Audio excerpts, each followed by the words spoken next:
अथ मन्त्रपाठः।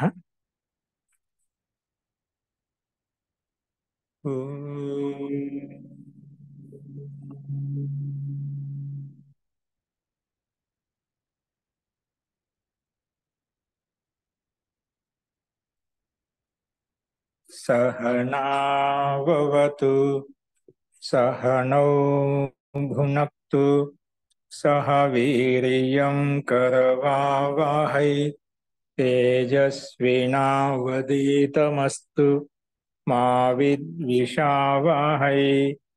ॐ शान्ति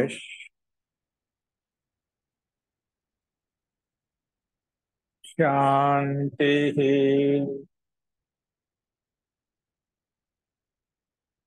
सर्वेभ्यो नमः। అందరికీ నమస్కారం అండి.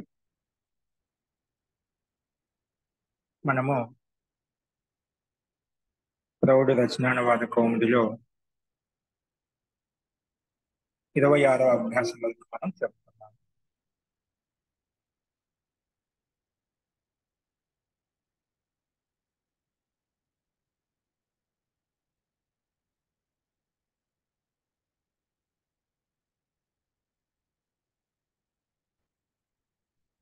ఇరవై ఆరో అభ్యాసం మనం మొదలు పెట్టుకోవాలి. 25 వరకు చెప్పుకున్నాము. నీట్ గా రాసుకోండి. 26వ అభ్యాసం మీటింగ్ పెట్టుకోండి. అందులో శబ్దకోశ అని పెట్టుకోండి. శబ్దకోశ 6:25 + 25. ఈ శబ్దకోశలో మూర్ధన్య శకారం కనిపిస్తుంది కదా, అది చాలా మంది కొంతమంది శంఖంలో ఉండే శకారం, తాళవి శకారం రాస్తూ ఉంటారు. కానీ ఇక్కడ మనకు మూర్ధన్య శకారం ఇవ్వబడింది. అంటే 2 రకాల రాస్తూ ఉంటారు, 2 రకాల ప్రయోగం ఉంది, ఇబ్బంది లేదు.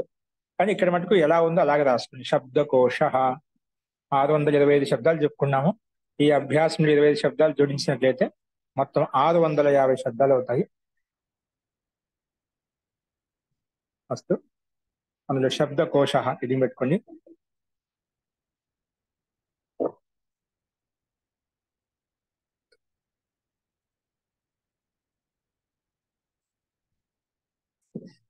అందులో మొట్టమొదటి శబ్దం అన్నం.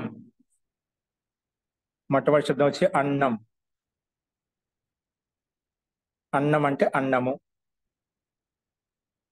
అన్నం అంటే అన్నము.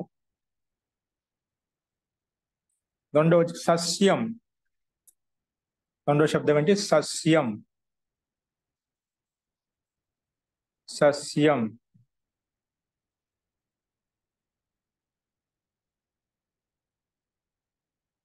రెండో శబ్దం సస్యం అంటే అన్నము కామ పొలంలో విద్యమానంగా ఉండేటువంటి పంట. సస్యం అంటే పంట అన్నమాట. పొలంలో విద్యమానంగా ఉన్నటువంటి పంట, అది ఏదైనా కావచ్చు. ధాన్య పంట కావచ్చు, జొన్న పంట కావచ్చు, శ్రద్ధ పంట కావచ్చు, ఏదైనా కూరగాయలు కావచ్చు. మొత్తానికి ఏదో ఒక పంట పండుతుంది, పొలంలో వేసి ఉందన్నమాట. పొలంలో విద్యమానంగా ఉన్నటువంటి పంట.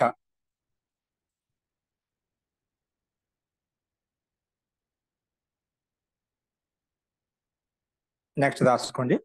ధాన్యం. ఒత్తు ధా. ధాన్యం అంటే ధాన్. అంటే అంటే ధాన్యం అని అర్థం. ధాన్యం అని అర్థం వస్తుంది. అది ధాన్యం అంటే అది సామాన్య సంజ్ఞ, అంటే సామాన్య వాచక శబ్దం. ధాన్యంలో ఏమేమి వస్తాయి? వడ్లు కావచ్చు, గోధుమలు కావచ్చు, ఇంకా పప్పు ధాన్యాలు కావచ్చు, అన్ని కూడా ధాన్యం కింద వచ్చేస్తా ఉంటాయి.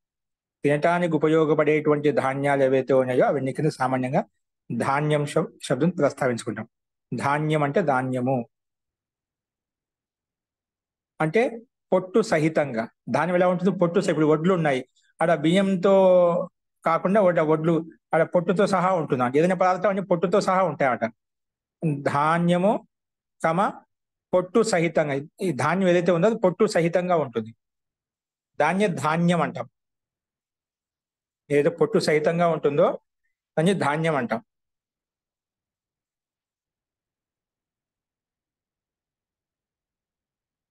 నెక్స్ట్ తండులహ. తండుల అంటే బియ్యము. ఇక్కడ బియ్యం అంటున్నాం అంటే అక్కడ మనకు పొట్టు ఉండదు అన్నమాట. పొట్టు తీసినట్టు బియ్యం తీసుకోవాలి. అందుకే పొట్టు రహితమైనటువంటిది, పొట్టు రహితమైన ధాన్యం అయితే ఉందో దాన్ని బియ్యం అంటామంట. తండులహ అంటే బియ్యం, తండులహ అంటే బియ్యము. నెక్స్ట్ వ్రీహి. వ్రీహి అంటే వ్రీహి ఓకే. పుల్లింగము చావల్. ఈ వ్రీహి శబ్దం పుల్లింగ శబ్దం అండి. అంటే ఇక్కడ వ్రీహి అనేది ధాన్యం కాబట్టి చావల్ అని చెప్పాడు. చావల్ అంటే ఏమిటి? బియ్యం అన్నమాట. వడ్లే అంటే వడ్లే. వడ్లు వస్తాయా? చావల్ లేవు, వడ్లు లేవు. ధాన్యం కింద రావాలి కదా మన చావాలంటే. రాదు. వడ్లు ఉంటే దానికి రాదు మహోదయ, బియ్యమే వస్తాయి. అదే చావల్ అంటే బియ్యం కింద ఉపయోగిస్తాము. చావల్ అనేది ఇప్పుడు తండులమై సంస్కృతం అంటున్నాం, కానీ హిందీలో చావల్ లేవు అంటే బియ్యం, బియ్యం తీసుకునేదా అని అర్థం. అంటే రెండిట్లో వ్రీహి అంటే ధాన్య విశేషం, అది ఇక్కడ దీని అర్థంలో తీసుకుంటాం, బియ్య అర్థంలో తీసుకుంటాం. ఓకేనా? వడ్లు అంటే ఇప్పుడు ధాన్యం కింద వచ్చేసినాం. వడ్లు అనేది ఇప్పుడు పొట్టు సహితంగా అన్నాం, పొట్టు సహితంగా వడ్లు అన్నాం, పొట్టు సహితంగా ఉంటుంది, ఏదైనా కావచ్చు. అది పై శబ్దంతో వచ్చింది, ధాన్యం శబ్దంతో వచ్చిందన్నమాట. అస్తు. వ్రీహి అంటే పుల్లింగ శబ్దం, ఇది బ్రాకెట్లో పెట్టుకోండి. దీని బియ్యం వచ్చి బియ్యం అని రాసుకోండి, బియ్యమే రాసుకోండి. చావాలనే పదానికి అర్థం హిందీలో బియ్యమే వస్తుందన్నమాట. నెక్స్ట్ గోధూమ. గోధూమ. గోధూమ అంటే గోధుమలు. గోధూమ అంటే గోధుమలు.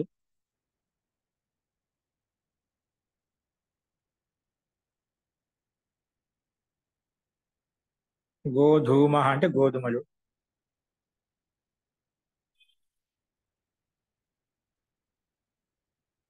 నెక్స్ట్ శనక. శనగలు, శనగపప్పు అంటాం కదా. శనక, శనగలు.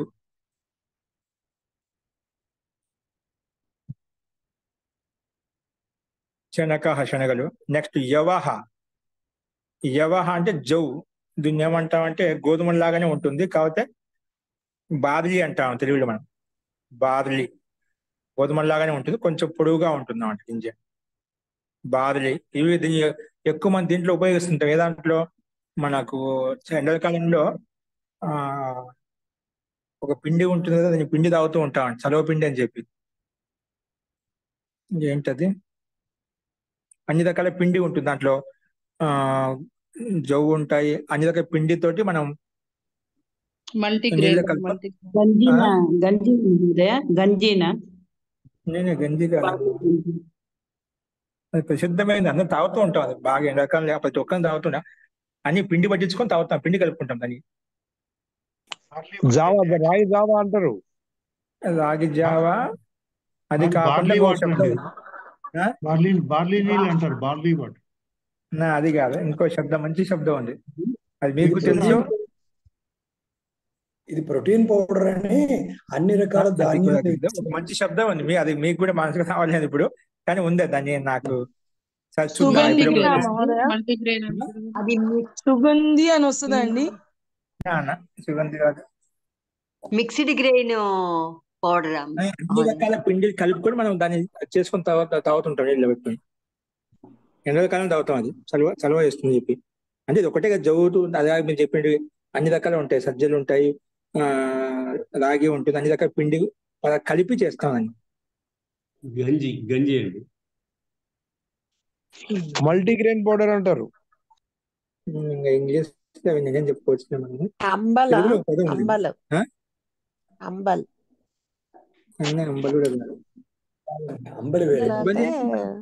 మాండు బియ్యంతో చేసింది చేస్తాం. Millets powder, multi millets powder. గంజి అండి, గంజి. అది మీరు అందరూ కూడా ఉపయోగిస్తారు, దాని సందేహం లేదు. మీరు కూడా ఆ పదం తెలిసి ఓ ఇద్దా అన్నట్టుగా మళ్ళీ ఆశ్చర్యపోతాం అందరం కూడా. చూద్దాం ఆశ్చర్యం ఏంటో అని. గోధుమ గంజి కూడా కాదండి. నెక్స్ట్ రాసుకుంటే మాష. కాదు, మాష రాసుకోండి, ఆలోచిస్తూ ఉండండి. మాష కాదు, మాష కాదు కాదు, రాసుకోండి. మాషహ ఉడద్. ఉడద్ అంటే అలచందలు అంటాం. లేదు అలచందలు. మహోదయ, మినపప్పు మాషహ అంటే. మాషహ. మినపప్పు అంటే మినుములు అండి, మినుములు మినుములు. మినుములు అంటే చిన్నగా ఉంటాయండి, అది వేరు. మళ్ళీ మినుములు అంటే కొంచెం పెద్దగా ఉంటుంది, అది ఇదిగా ఉండి. మినుము మినపప్పే సైజ్ అయితే గురూజీ. మినపప్పు. మినపప్పు. అంటే మాషా భూపం అంటాం కదా. నెక్స్ట్ ముద్గహ, మూంగ్. ఇది ముద్గ అంటే మినుములు, అంటే ఇది మూంగ్ అంటామంట. మూంగును మినుములు అంటారు తెలుగులో. మూంగ్ కదాల్ అంటే మినుములు అని అర్థం. మినుములు అంటే గుండ్లు, మినపప్పు అంటే ఆ గుండ్లని మనం 2 భాగాలు చేసినట్లయితే మినపప్పు అవుతుంది. ముద్గ అంటే మూంగ పెసలు దాల్ అంటే పెసరపప్పు మహోదయ. మూంగ్ దాల్ అంటే పెసరపప్పు మహోదయ. ఏంటండి? పెసరపప్పు. పెసలు. మూంగ్ అంటే పెసలు. పెసలా? అవును. ఓకే, మీకు ఈ విషయంలో మీరే ప్రామాణికం. ఓకే. పెసలు మినుములు అనే అంటే అంటారు. మినుములు కూడా మినుము పంట వేస్తూ ఉంటాం కాబట్టి ఆ మినుములకు పెసలకు తేడా ఉంటుందా? మూంగ్ దాల్ అంటే పెసరపప్పే. మహోదయ, మినుములేమో మనం ఈ ఇడ్లీలు, పెసలు అంటే దోశలు అలా అలా గ్రీన్ గా వాటిలో ఉంటాయండి, వాడుకుంటాం గ్రీన్ దావెలకు. ఆకుపచ్చగా ఈ ఉంటాయి, గ్రీన్ గా పెసరపప్పు ఉంటాయి ఏమో పెసలు. పప్పు చేసుకుంటాము, లేకపోతే ఇంకా వేడిల్లో అప్పడాలు అవి ఇవి అలాంటివన్నీ తయారు చేస్తారు వాటితోటి. దీంట్లో మినుముల్లో రకాలు ఉంటాయి. కొన్ని నల్ల మినుములు ఉంటాయి, కొన్ని ఆకుపచ్చ వర్ణంలో ఉంటాయి, బిల్కుల్ ఆకుపచ్చని ఉంటాయి. లేదు మహోదయ, ఆకుపచ్చవే మహోదయ, అది ఆకుపచ్చవే పెసలు ఆకుపచ్చ మహోదయ. ఆకుపచ్చవేనండి, ఆకుపచ్చవే. ఆకుపచ్చ ఓకే. ఆకుపచ్చవి పెసలు ఉంటారు. పెసలు అరగంట అయిపోతుంది. ఓకే, అస్తం. నెక్స్ట్ మసూరహ, ఇది కంది బ్యాళ్ళు. మసూరహ కంది బ్యాళ్ళు.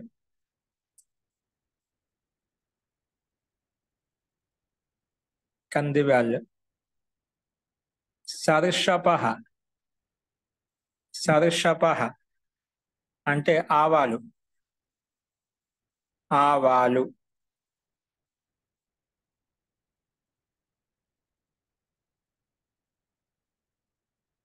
ఆవాలు. నెక్స్ట్ ఆడకి. ఇది స్త్రీలింగ మసూరహ శబ్దం. అంటే ఆడకి శబ్దము స్త్రీలింగ శబ్దం.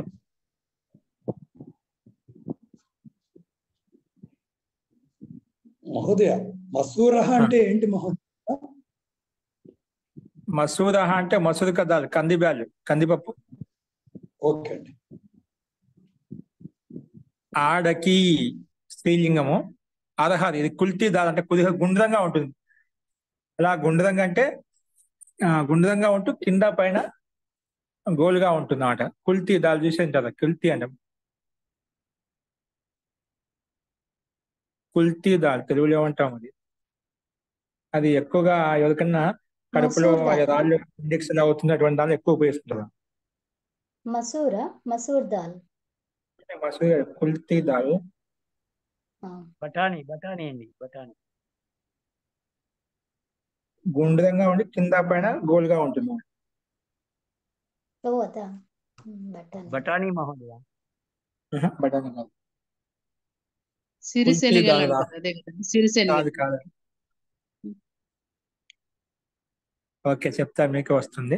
మీరు రాసుకోండి, లేదా స్పేస్ వదులుకోండి. ఆడకి స్త్రీలింగ శబ్దం అర్హర్. అర్హర్ కదాల్. అర్హర్. ఓకే, అదే కుల్తీ దాల్ అంటాము. నెక్స్ట్ ద్విదళం. ద్విదళం అంటే ఏదైనా కావచ్చు, శనగపప్పు కావచ్చు, కందిపప్పు. అంటే 2 దళాలతో ఇప్పుడు మనకు శనగపప్పు 2 భాగాలు చేస్తాం, మినపప్పును చేస్తాం, అలాగే పెసలు చేస్తాం, అన్ని రకాలు చేస్తామట. మొత్తం ద్విదళం అంటే పప్పు, ఏ పప్పు అయినా కావచ్చు. ద్విదళం అంటే పప్పు. ద్విదళం పప్పు ధాన్యం. నెక్స్ట్ తిలహ. తిలహ అంటే నువ్వులు. మహోదయ. నువ్వులు. అప్పుడు నూనె అంటే నువ్వుల నూనె ప్రసిద్ధం అన్నమాట. ఏ నూనె తీసుకునే వాళ్ళు కాదు. తినటానికైనా, తాగటానికైనా, మాలిష్ అంటే అన్నిటికీ శరీరానికి వాడుకోవడానికైనా అన్నిటికీ ఇదే వాడేవారు. నూనె అంటే నువ్వుల నూనె తప్పితే ఇంకే నూనె ఉండేది కదా అప్పట్లో. ఊరగాయలు పెట్టడానికి ఇదే వాడేవారు సార్. ఆయుర్వేదంలో నూనె అంటున్నామంటే నువ్వుల నూనె అర్థం చేసుకోవాలి ఎక్కడైనా. ఔషధం. నెక్స్ట్ కలాయ మటర్ బఠానీలు. ఇది కలాయ మటర్ అంటే బఠానీలు. బఠానీలు.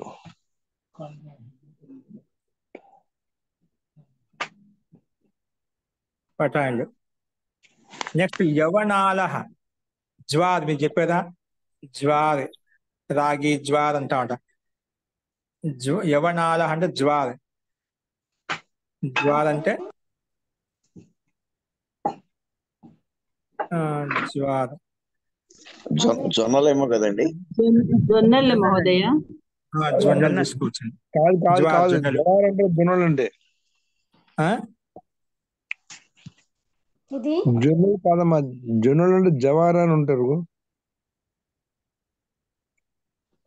జ్వార్ ఆఢకి అంటే ఇవ్వండి తొగర్లు. పీజీఎన్పి అని ఇచ్చాడు ఇంగ్లీష్ లో. పీజీఎన్పి తొగర్లు ఏంటండి మళ్ళీ చెప్పండి గట్టిగా. తొగర్లు తొగర్లు తొగర్లు అంటాం కదా. తొగర్ పప్పు అంటాం కదా, తొగర్ గింజలు. తోరు పప్పు అంటే కందులు. మరి కందులు కూడా తొగరండి. అవునవును కందులా? అయితే నాకు డౌట్ వస్తుంది. కరహాలు అంటే కందులు కూడా వస్తుంది. మసూద్ అన్నా కూడా కందులే.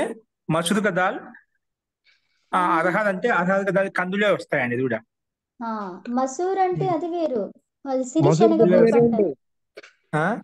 సిరిశనగ పప్పు అంటారు కదా, అది మసూర్ దాల్. ఎర్రది పప్పు ఉంది కదా, ఎర్రగా ఉంటుంది. కందిపప్పే కొంచెం ఎర్రగా ఉంటుంది. అంటే అది కందిపప్పు లాగానే ఉంటుంది. అయితే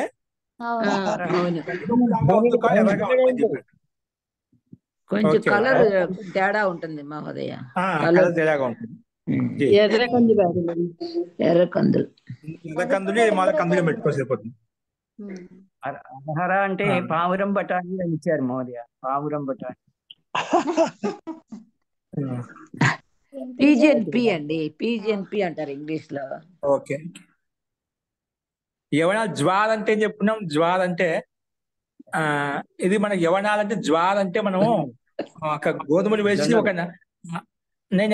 జ్వార్ అంటే మనం కొన్ని మొక్కలను పెంచుతామండి. అంటే మనం 3 రోజుల్లో మొక్కలు చేస్తున్నాం, దానికి రసం పిండుకొని తాగుతాం. జ్వార్ ఆరోగ్యం మంచిది అన్నమాట. ఇంట్లో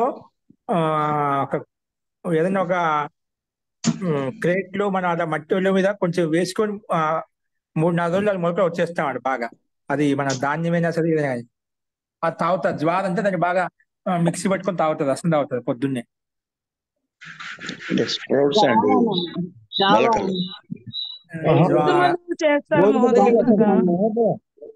గోధుమ గడ్డి జ్వార్ రాసుకుని దాని మీనింగ్ వచ్చిందా రాసుకున్నాము. యవనాల పోటు అని ఇచ్చారు మహోదయ. పోటు అని ఇచ్చారు. అయ్యో మరి నాకు కూడా రావడం లేదు. చూద్దామండి. అది మనకు నెట్ లో కొట్టి డిక్షనరీ చూస్తే తెలిసిపోతుంది. నెట్ లోనే చూసి చెప్తున్నాను మహోదయ నేను. ఓకే అండి. నెట్ కన్నా మన సంస్కృత డిక్షనరీ చూద్దాం. ప్రియంగు బాజ్రా ఇవి సజ్జలు. బాజ్రా అంటే సజ్జలే కదా. బాజ్రా అంటే జొన్నలు మహోదయ. సజ్జలు అంటావా? సజ్జలే. అంటారు జొన్నలు. బాజ్రా అంటే జొన్నలు. జోవార్ అంటే జొన్నలు. చిన్నగా ఉంటాయి. ఇది సజ్జలు తీసుకోవాలి. సజ్జలు తీసుకోవాలి. ప్రియంగు అంటే బాజ్రా అంటే సజ్జలు. ఇది చిన్నగా ఉంటుంది. అంటారు. నెక్స్ట్ చూర్ణం పిండి ఏదైనా కావచ్చు. ఆట అంటే పిండి. చూర్ణం అంటే పిండి, ఏదైనా పిండి కావచ్చు. చూర్ణం అంటే పిండి. పిండి గోధుమ పిండి, శనగపిండి, ఏ పిండిని తీసుకోవచ్చు. ఏదైనా చూర్ణం అనమాట. పొడి.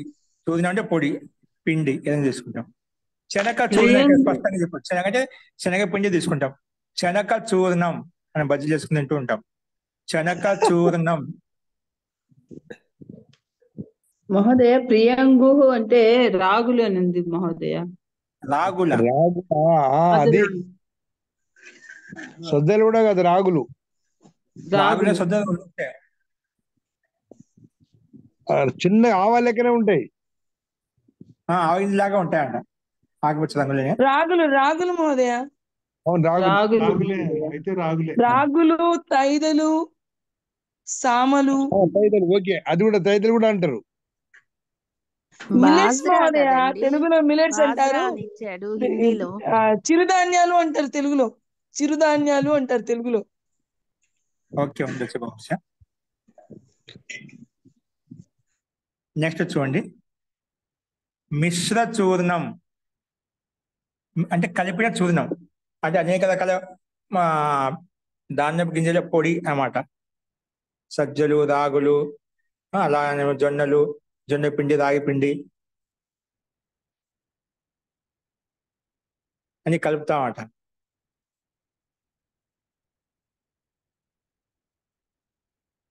మిశ్ర చూర్ణం అంటే కలిపిన పిండి, కలిపిన అంటే అన్ని రకాల కలిపిన పిండి, అన్ని రకాల కలిపిన పిండి. మల్టీగ్రెయిన్. ఇంగ్లీష్ మీకు ఆ రకంగా అర్థమైతే తీసుకోవచ్చు, పర్వాలేదు, తీసుకోమని. కలిపిన పిండి. నెక్స్ట్ అనుహు. ఈ అనుహు శబ్దం పుల్లింగ శబ్దం, ముందు అది పెట్టుకోండి, పుల్లింగం బ్రాకెట్ పెట్టుకోండి. అనుహు పుల్లింగం.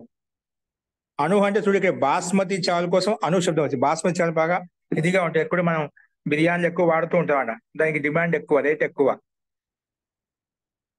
పొడువుగా ఉంటుంది గింజ. అను అంటే బాస్మతి చావల్. అను అంటే మనకి ఏదో అర్థం ఎంత త్వరగా అర్థం కాదు. అను అంటే ఏదో సూక్ష్మ అణువు, పరమాణువు అని అర్థం తీసుకుంటాం. ఇక్కడ అను అంటే బాస్మతి చావల్, బాస్మతి బియ్యం.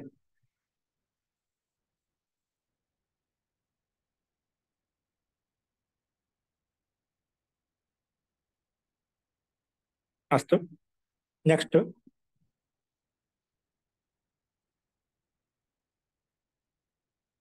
బాగా శుద్ధ కంకి అంటాం, శుద్ధ కంకి అంటాం, సజ్జలు కాకుండా శుద్ధ కంకి అంటాం. అస్తు. శ్యామాకః. శ్యామాకః.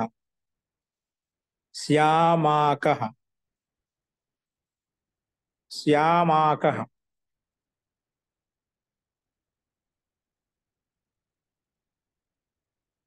శ్యామాక అంటే అడవి చావాలంట, అడవిలో సహజంగా ఉత్పన్నమవుతాయి అడవి చావలు. కొంచెం భిన్నంగా ఉంటాయి, కొంచెం ఎరుపు రంగులో ఉంటాయి, కొన్ని పసుపు రంగులో ఉన్నట్టుగా, ఆకుపచ్చగా ఉన్నట్టుగా ఉంటాయి. ఎరుపు రంగులో ఎక్కువగా ఉంటాయి. వైల్డ్ రైస్ అంటారు ఇంగ్లీష్ లో, వైల్డ్ రైస్. అడవి చావల్ అంటాం,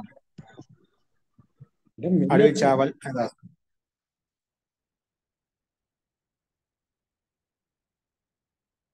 నెక్స్ట్ వనముద్గః. వనంలో ముద్గన్ అంటే చెప్పిన ఇప్పుడు పైన చెప్పినదా మూంగ్.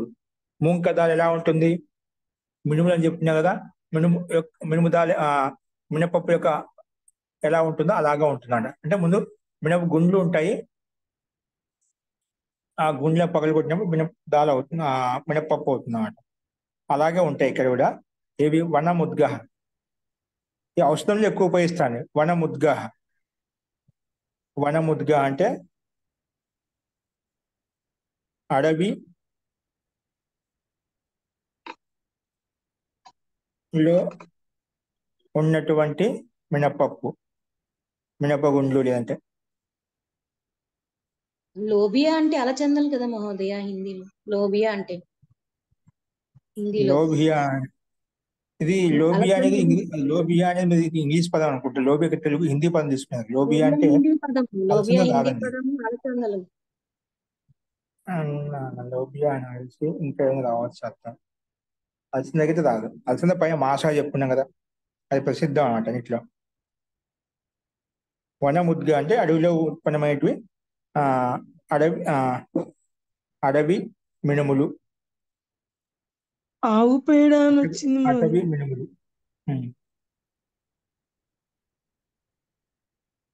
నెక్స్ట్ రసవతి. రసోయి అన్నిట్లు ఇవన్నీ చేసే వాళ్ళు ముందు కావాలి కదా, అందుకే రసవతి అని చెప్పారు స్త్రీలింగంలో. రసోయి అంటే వంట చేసే స్త్రీ, రసవతి అంటామంట. పాచిక అని ఒక శబ్దం ఉపయోగిస్తాం. పాచక పుల్లింగం, పాచిక స్త్రీలింగం.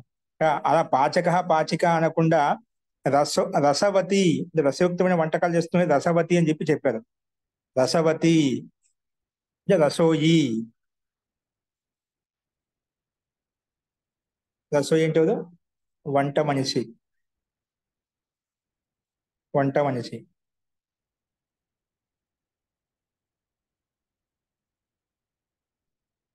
ఓకే, ఇవి మనకు శబ్దకోశంలో ఉన్నటువంటి 25 శబ్దాలు మనం చెప్పుకున్నాం. ఇక్కడ కాబిందు తీసుకోండి. కాబిందు అన్నం, సారీ కాబిందు అంటున్నాను. వ్యాకరణం హెడ్డింగ్ పెట్టుకుని వ్యాకరణం చెప్పుకోబోయే అంశాలు ఏంటో రాసుకుని వ్యాకరణం.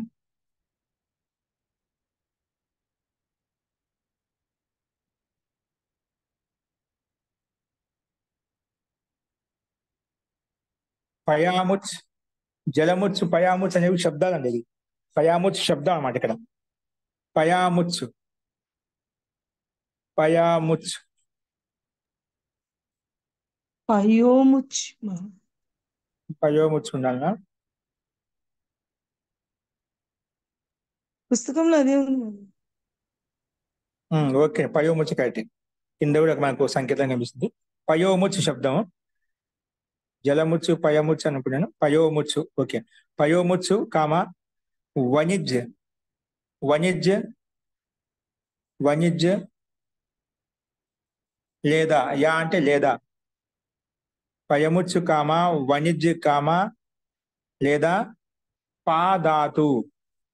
పాదాతు. ఇక దాతులు ఏవైతే అన్ని సంస్కృతం రాసుకోండి, ఎలా ఉన్నాయి అట్లా రాసుకోండి. మీకు తెలుగులో మ్యాటర్ ఏది చెప్తే అది మాత్రమే మీరు తెలుగు రాసుకోవాలి. మిగతా ఇక్కడ ఏదైతే పా దాతు ఉంటే అక్కడ పా ఎలా ఉందో అలాగే తెలుగు రాసుకో పా అని చెప్పి సంస్కృతంలోనే రాసుకోవాలి. పా ధాతు. అలాగే సమాసాంత ప్రత్యయాలు. గతంలో ఏకశేష సమాసం చెప్పుకున్నాం. ఇక్కడ సమాసానికి అంటే సమాసం చేసిన తర్వాత ఏ ప్రత్యయాలు వస్తాయి ఆ ప్రత్యయాల గురించి చెప్పుకుంటాం. సమాసాంత అంటే సమాసానికి అంతిమంలో వచ్చే ప్రత్యయాన్ని సమాసాంత ప్రత్యయం అంటాము. ఏం చెప్పుకున్నాము? సమాసానికి అంతిమంలో వచ్చే ప్రత్యయాన్ని సమాసాంతం.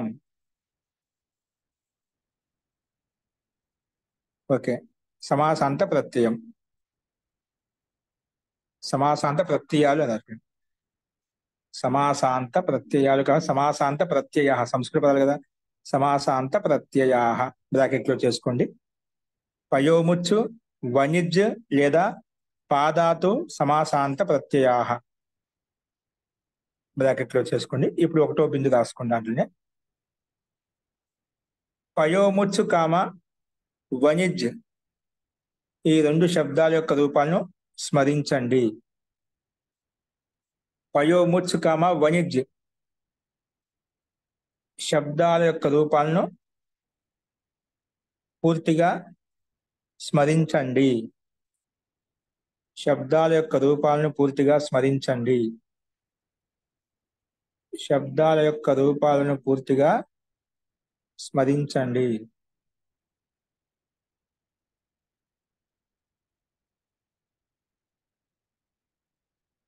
శబ్దాల యొక్క రూపాలను పూర్తిగా స్మరించండి. చూడు శబ్ద సంఖ్య 15, 18. చూడు శబ్దాల సంఖ్య, శబ్దాలు కాదు.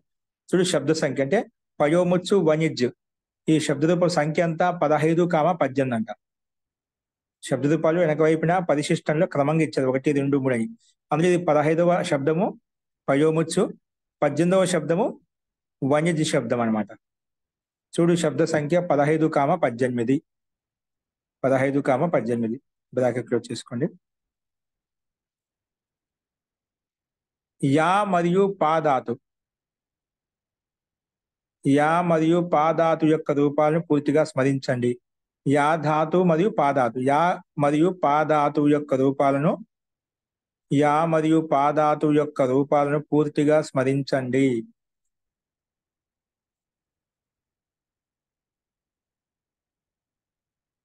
యా మరియు పాదాతు యొక్క రూపాలను పూర్తిగా స్మరించండి.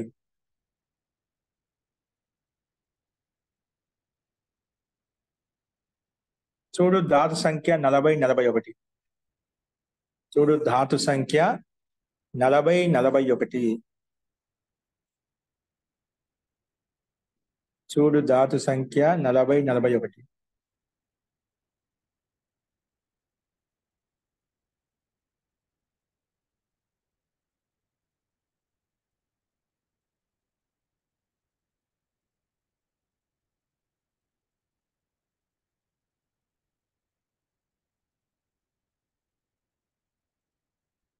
ఇక్కడ 1వ 2వ మీద రాసుకున్నాం. ఇప్పుడు నియమం రాసుకోండి.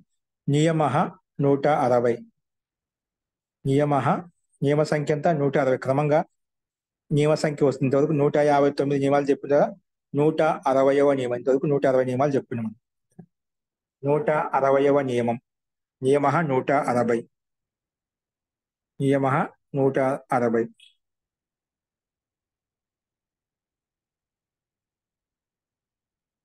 సమాసాంత ప్రత్యయం.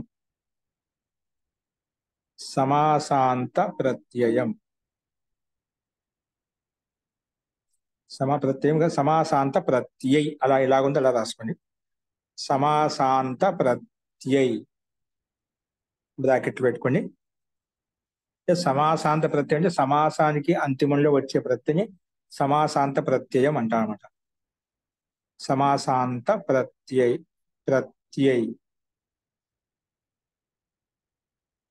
సమాసాంత ప్రత్యయ.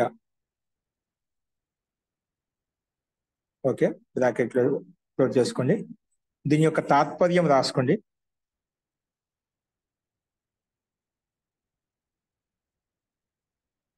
ఈ క్రింద చెప్పిన స్థానాల యందు, ఈ క్రింద చెప్పేటువంటి స్థానాల యందు, ఈ క్రింద ఇచ్చినటువంటి స్థానాలు యందు రాసుకోండి. ఈ క్రింద ఇచ్చినటువంటి స్థానాల యందు, ఈ క్రింద ఇచ్చినటువంటి స్థానాల యందు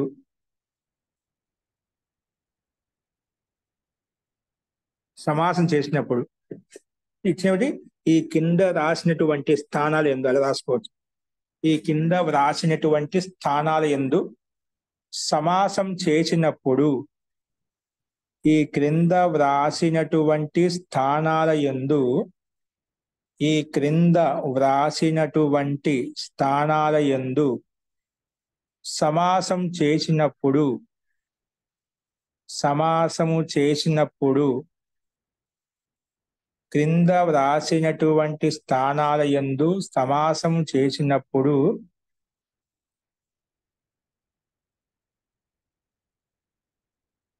అంతిమంలో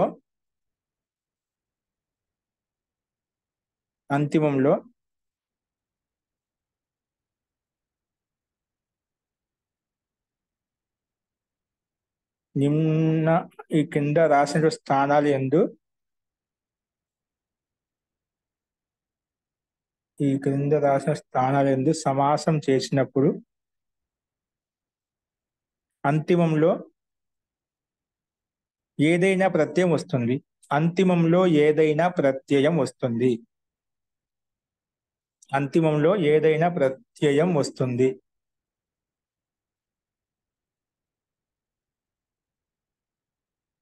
ఏదైనా ప్రత్యయం వస్తుంది.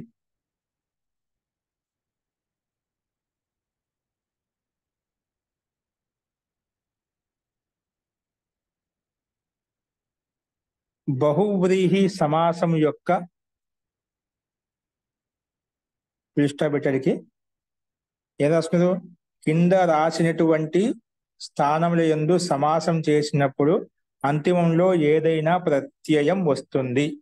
అంతిమంలో ఏదైనా ప్రత్యయం వస్తుంది. ఇది దాని గురించి కొంచెం రాసుకున్నాం. ఇంకా చెప్తున్నా, ఏం చెప్తున్నా రాసుకోండి.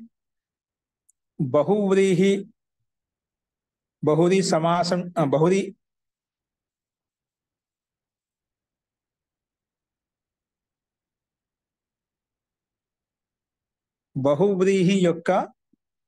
బహువ్రీహి యొక్క సమాసాంత ప్రత్యయం కోసం,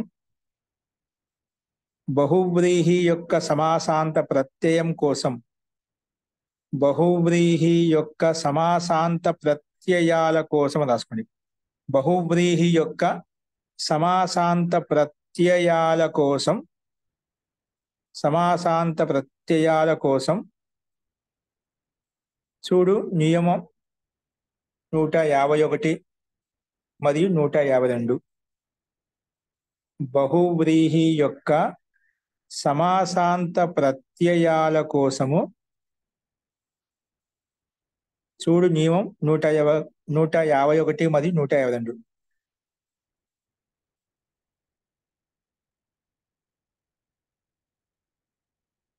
ప్రత్యయాల కోసం నియమ సంఖ్య 151 మరియు 152 చూడండి. అంటే అక్కడ భౌతిక సమాసం యొక్క ప్రత్యయాలు అక్కడ చెప్పబడ్డా. ఇక్కడ 151, 152 నియమాలు మనం చెప్పుకున్నాం, అక్కడ గమనించండి అంటున్నారు. అది రాసుకోండి మీరు. బహువ్రీ యొక్క సమాసాంత ప్రత్యయాల కోసము నియమ సంఖ్య 151 మరియు 152 చూడండి లేదా గమనించండి. నియమ సంఖ్య 151 మరియు 152 గమనించండి లేదా చూడండి. ఇది ఒక రెండో బిందు కింద రాసుకున్నాము. దాంట్లో ఫుల్ స్టాప్ పెట్టి మనం రాసుకోండి.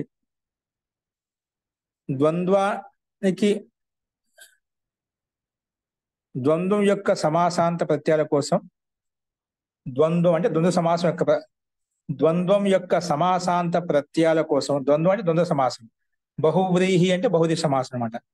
ఇక్కడ మనకు స్పష్టత కొరకు మనం పూర్తిగా రాయకుండా ద్వంద్వం అని చెప్పాను. ద్వంద్వం యొక్క సమాసాంత ప్రత్యయాల కోసం ద్వంద్వం యొక్క సమాసాంత ప్రత్యయాల కోసం ద్వంద్వం యొక్క సమాసాంత ప్రత్యయాల కాకుండా ఇక్కడ ఏకవచనం రాసుకోండి. ద్వంద్వం యొక్క సమాసాంత ప్రత్యయం కోసం రాసుకోండి. ద్వంద్వం యొక్క సమాసాంత ప్రత్యయం కోసం ద్వంద్వం యొక్క సమాసాంత ప్రత్యయం కోసం చూడు నియమ సంఖ్య 153. చూడు నియమ సంఖ్య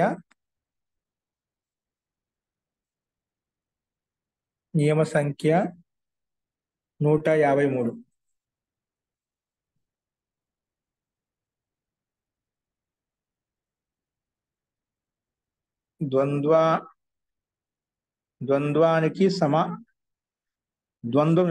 ద్వంద్వం యొక్క సమాసాంత ప్రత్యయాల కోసం ద్వంద్వం యొక్క సమాసాంత ప్రత్యయం కోసం ఏకవచనం రాసుకొని చెప్పాను. ద్వంద్వం యొక్క సమాసాంత ప్రత్యయం కోసం నియమ సంఖ్య 153 చూడండి. నియమ సంఖ్య 153 చూడండి. అక్కడ బ్రాకెట్ చా పెట్టుకోండి. అంటే అక్కడ 153 చా బిందు అనమాట. 150 చాలా క గ అని ఉన్నాయన్నమాట. అదే చా అని పెట్టానంట. చా అంటే చా బిందు అనమాట. 153లో చా బిందు, చా బ్రాకెట్లు పెట్టుకోండి. అంటే 153 ఓపెన్ చేస్తే ఒక చా బిందు అక్కడ కనిపిస్తుంది అన్నమాట. ఓకే, ఇది మనకు 160 నియమం గురించి కొంచెం సంక్షేపంగా.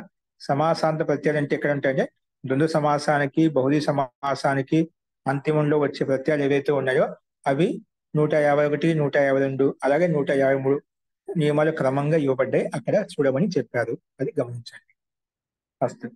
ఇప్పుడు ఇందులోనే ఒకటో బిందు రాసుకోండి. ఒకటో బిందు ఈ 160వ నియమానికే సమాసానికి అంతిమంలో వచ్చే ప్రత్యయం సమాసాంత ప్రత్యయం అని చెప్పుకున్నాము. అవి ఎక్కడ వచ్చారంటే బహుళీ సమాసానికి ద్వంద్వ సమాసానికి కావాల్సిన ప్రత్యయాలు ఎక్కడ ఉన్నాయంటే 151, 152, 153లో ఉన్నాయని చెప్పాము. ఇప్పుడు ఇంకా వాటి గురించి తెలుసుకోవడం కొరకు ఒక్కొక్క ఎక్కడెక్కడ ఈ సమాసాంత ప్రత్యయాలు వస్తాయి అనేటివి ఇక్కడ మనకు ఒక్కొక్క బిందు రూపం చెప్పబడుతుంది. అందులో ఒకటో బిందు రాసుకోండి. 160వ నియమానికి ఒకటో బిందు. రాజాః సఖిభ్యష్టచ్. రాజాః సఖిభ్యష్టచ్. రాజాః సఖిభ్యష్టచ్.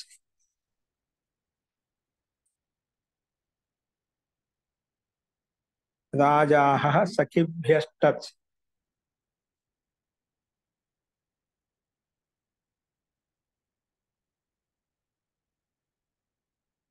ఇది సూత్రం మనకు. అంటే ఇది సమాసం చేసిన తర్వాత వచ్చి అంతిమంలో తీసుకొచ్చే టచ్ ప్రత్యయం. సమాసం చేసిన తర్వాత ఆ సమాసానికి అంతిమంలో టచ్ ప్రత్యయం తీసుకొస్తుంది ఈ సూత్రం. రాసుకుంది ఒక తాత్పర్యం. రాజాః సఖిభ్యష్టచ్. సూత్రం బ్రాకెట్ పెట్టుకోండి. దీని ఒక తాత్పర్యం రాసుకోండి.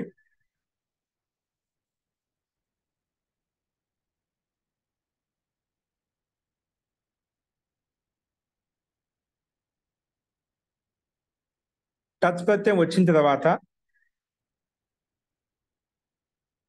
టచ్ ప్రత్యయం వచ్చిన తర్వాత టచ్ ప్రత్యయం వచ్చిన తర్వాత టచ్ ప్రత్యయము టచ్ ఇన్వర్టెడ్ కామాస్ పెట్టాము. ఇది టచ్ ఎలాగో రాసుకోండి. టచ్ ప్రత్యయం వచ్చిన తర్వాత సమాసానికి అంతిమంలో టచ్ ప్రత్యయం వచ్చిన తర్వాత సమాసానికి అంతిమంలో ఉన్నటువంటి రాజన్ శబ్దానికి టచ్ ప్రత్యయం వచ్చిన తర్వాత సమాసానికి అంతిమంలో ఉన్నటువంటి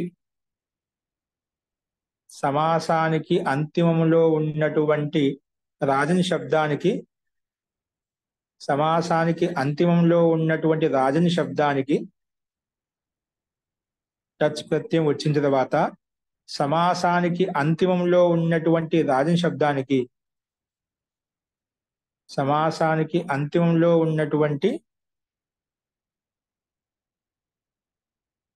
రాజన్ శబ్దానికి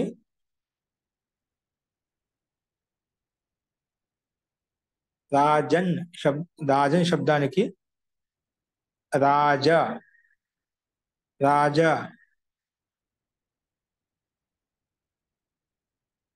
ఆదేశం వస్తుంది. రాజ ఆదేశం వస్తుంది. అలాగే అహన్ శబ్దానికి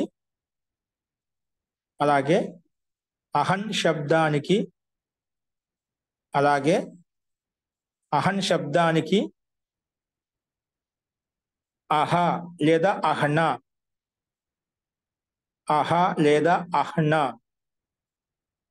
ఆహ లేదా అహ్న ఆదేశాలు వస్తాయి. అంటే ఆదేశం వస్తుంది. రెండు అంటే ఏదో ఒకటి వస్తుంది అన్నమాట. అహ లేదా అహ్న ఆదేశం వస్తుంది.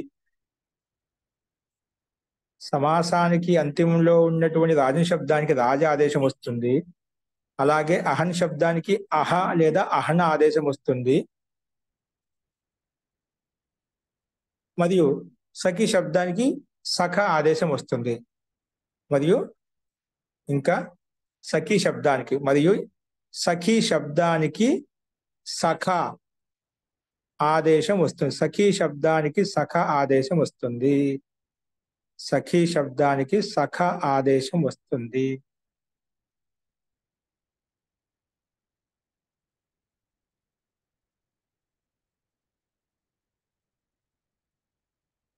రాసుకోండి దీనికి ఉదాహరణలు.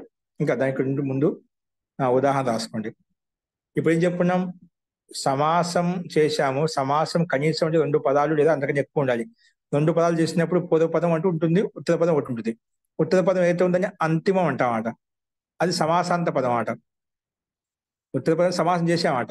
సమాసం చేసాం కాబట్టి అంతిమంలో ఉంది.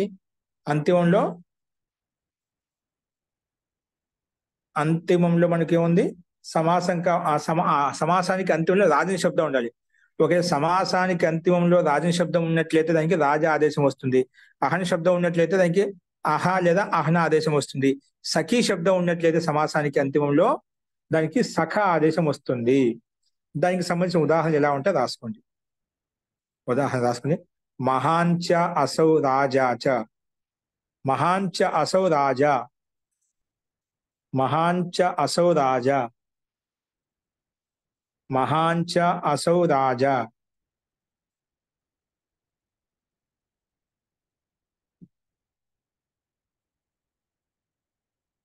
మహాంచ అసౌ రాజా.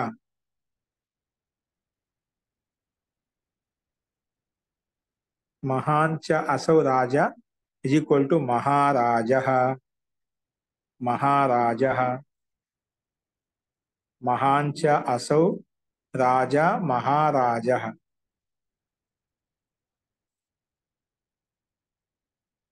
महांच असौ राजा महाराज महाराजन शब्द महापूर्व पदम राजन उत्तर पदम अंట మహారాజన్ ఇది సమస్త పదం అంట ఇది సమాసాంత పదం ఆ సమాసాంత పద రాజన్లో ఉండే శబ్దానికి రాజ ఆదేశం వచ్చింది అందుకే మనకు సమాస్త పదం వచ్చింది సమస్తం అంటే కలిపిన శబ్దాన్ని సమస్త పదం అంటాం అందుకే మహారాజ అలా వచ్చింది మహాంచ అసౌ రాజాచ ఇజ్ ఈక్వల్ టు మహారాజ మహాంచ అసౌ రాజా చా శబ్దం పెట్టుకోవచ్చు పెట్టుకోకుండా పర్వాలేదు మహాంచ అసౌ రాజా మహారాజ అలాగే దేవశ్చ असौ राजा च देवश्चासौ राजा देवराजः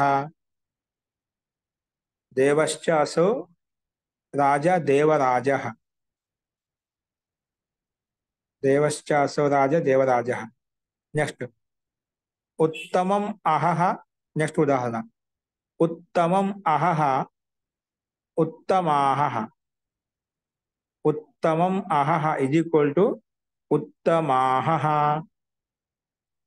उत्तमम् अहः इज इक्वल टू उत्तमाः उत्तमम् अहः इज इक्वल टू उत्तमाः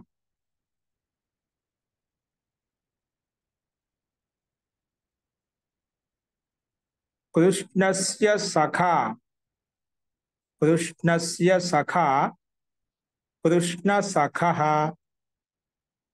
कृष्णस्य सखा कृष्णसखः कृष्णस्य सखा कृष्णसखः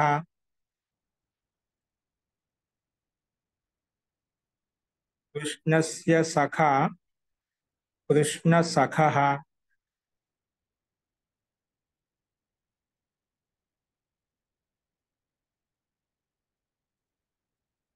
कृष्णस्य सखा सखी शब्दం సఖీ శబ్దానికి సఖా వచ్చేస్తామంట అదిగా మనం సఖీ శబ్దానికి సమాసానికి అంత్యంలో సఖీ శబ్దం ఉండేట్లయితే సఖీ సఖా వస్తుంది అందుకే కృష్ణ సఖ అయిపోయినామంట కృష్ణస్య సఖా ఇజ్ ఈక్వల్ టు కృష్ణ సఖ ఓకే ఇవి మనకు రాజాహ సఖిభ్యష్టట్స్ లో సమాసానికి అంత్యంలో టచ్ ప్రతి తీసుకొచ్చినప్పుడు ఈ రకంగా మనకు రూపాలు ఉంటాయి అవి మనం చూసాం అస్తు ఈ రెండో బిందు ఏంటో మనం రేపు చెప్పుకుందాము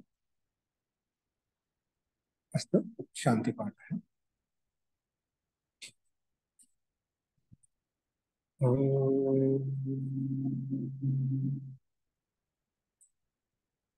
सर्वे भवन्तु सुखिनः सर्वे सन्तु निरामयाः सर्वे भद्राणि पश्यन्तु मा कश्चित् दुःखभाग् भवेत् ओम शांति शांति शांति सर्वेभ्यो नमः अंदरिकी नमस्कारम अंडी नमस्कार महोदय नमस्ते महोदय।